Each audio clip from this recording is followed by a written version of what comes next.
ഇന്ത്യയിലെ തന്നെ best ever made survival thriller. ഞാൻ ഇതിലും നല്ല സർവൈവൽ ഇന്ത്യൻ മൂവിയിൽ ഞാൻ കണ്ടിട്ടില്ല. നല്ല മേക്കിംഗ്, ബോളിവുഡ് അല്ല ഹോളിവുഡ് ലെവൽ മേക്കിംഗ് ആണ്. ഹോളിവുഡുകാർ ക്രിസ്ത്യൻ ബേൽ ഉണ്ട് ഞങ്ങൾക്ക്, ടോളിവുഡുകാർ ചിയാൻ വിക്രം ഉണ്ട് ഞങ്ങൾക്ക്, ബോളിവുഡുകാർ രൺദീപ് ഹുഡ ഉണ്ട് ഞങ്ങൾക്ക്.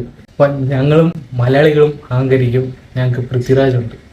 ഇത്രയും അടിപൊളി ബോഡി ട്രാൻസ്ഫോർമേഷൻ, ഇത്രയും കഷ്ടപ്പെട്ട് ബോഡി ട്രാൻസ്ഫോർമേഷൻ ചെയ്ത് ഇത്രയും വർഷം 16 വർഷം എടുത്ത് സിനിമ ചെയ്തു, ഒരിക്കലും വേസ്റ്റ് ആവത്തില്ല. ഓസ്കാർ ലെവൽ മേക്കിംഗ്, നാഷണൽ ലെവലല്ല, ഓസ്കാർ ലെവൽ മേക്കിംഗ്. അവാർഡ് കിട്ടുവാണെങ്കിൽ നാഷണൽ അവാർഡല്ല, ഓസ്കാർ അവാർഡ് കിട്ടണം. ആ രീതിക്ക് മേക്കിംഗ് ചെയ്തിട്ടുണ്ട്. നല്ല ഫ്രെയിമിങ്, നല്ല ക്യാമറ വർക്ക്, നല്ല ടെക്നീഷ്യൻസ്, നല്ല CG വർക്ക്. പിന്നെ Blessy sir, hats off to you. ഇത്രയും കഷ്ടപ്പെട്ട് ഇത്രയും വർഷം വെയിറ്റ് ചെയ്ത് ഈ ഒരു സിനിമ എന്ന് പറഞ്ഞ് ഡെഡിക്കേറ്റ് ചെയ്ത് നിങ്ങളെടുത്ത എഫർട്ട് സിനിമയിൽ കാണാനുണ്ട്. All the best you sir. പിന്നെ ഇതിൻ്റെ മ്യൂസിക്, A.R. റഹ്മാൻ സാറിൻ്റെ മ്യൂസിക് ഓഫ്കോഴ്സ് അറിയാമല്ലോ. ഇത്രയോ ഒരു വലിയ ഒരു സിനിമ എന്ന് പറഞ്ഞാൽ വിശ്വസിച്ച് ഏൽപ്പിക്കാൻ പറ്റുന്ന ഒരാളാണ് A.R. റഹ്മാൻ സാർ. അത് പുള്ളിക്കാരൻ പിന്നെയും പ്രൂവ് ചെയ്തിട്ടിരിക്കും. ഇതിനും ഓസ്കാർ കിട്ടിയില്ലെങ്കിൽ എന്തിനാന്ന് ചോദിക്കാൻ നമുക്ക്. അത്ര നല്ല മ്യൂസിക് കൊടുത്തിട്ടുണ്ട്.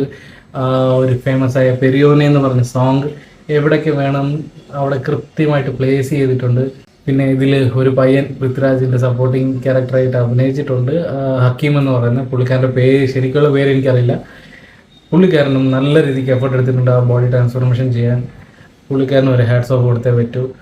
പിന്നെ ഇതിൽ വേറെ കുറേ ക്യാരക്ടറുകൾ വന്നു പോകുന്നുണ്ട്. എല്ലാവരും നല്ല രീതിക്ക് അവരവരുടെ ക്യാരക്ടർ അഭിനയിച്ചിട്ടുണ്ട്. പൃഥ്വിരാജിൻ്റെ ഫാമിലി ബാക്ക്ഗ്രൗണ്ട് കാണിക്കുമ്പോൾ അമല പോൾ ആയാലും അമ്മയായാലും എല്ലാവരും നല്ല രീതിക്ക് അഭിനയിച്ചിട്ടുണ്ട്. ആദ്യമായിട്ടും പൃഥ്വിരാജ് അഭിനയിച്ചിരിക്കുന്ന ലെവൽ വെച്ച് നോക്കിയാൽ പുള്ളിക്കാരന് ഒരു നാഷണൽ അവാർഡെങ്കിലും കിട്ടണം. എൻ്റെ സിനിമാറ്റോഗ്രാഫർ ആയാലും DOP ആയാലും ആർട്ട് വർക്ക്. രാജുവേട്ടൻ തന്നെ ഒരു ഇൻ്റർവ്യൂവിൽ പറഞ്ഞായിരുന്നു ആ പാമ്പിൻ്റെ സീനും ഇതൊക്കെ ദി ബെസ്റ്റ് ആയിരുന്നു. നല്ലൊരു സർവൈവൽ ത്രില്ലർ. ബ്ലെസ്സി സാർ, ഇത്രയും വർഷം നിങ്ങൾ ഈ ഒരു സിനിമയ്ക്ക് തന്നെ എഫേർട്ട് ഇട്ടു. നിങ്ങളെ സിനിമ കൈവിടില്ല. നല്ല സിനിമ, നല്ല making. Hats off to you sir. ഈ സിനിമ കണ്ട നമ്മുടെ ഒരു കഷ്ടപ്പാടൊന്നും കഷ്ടപ്പാടല്ല. ഇത്രയും കഷ്ടപ്പെട്ടിട്ടുണ്ട് ഒരു മനുഷ്യൻ അവിടെ കിടന്ന്. നമുക്ക് കണ്ട് സപ്പോർട്ട് ചെയ്യാനേ ഒക്കത്തുള്ളൂ. ഈ സിനിമ തിയേറ്ററിൽ തന്നെ പോയി കാണുക. നിങ്ങളുടെ അടുത്തുള്ള എല്ലാ തിയേറ്ററിലും ഇറങ്ങിയിട്ടുണ്ട്. തിയേറ്ററിൽ കണ്ട് സപ്പോർട്ട് ചെയ്യുക.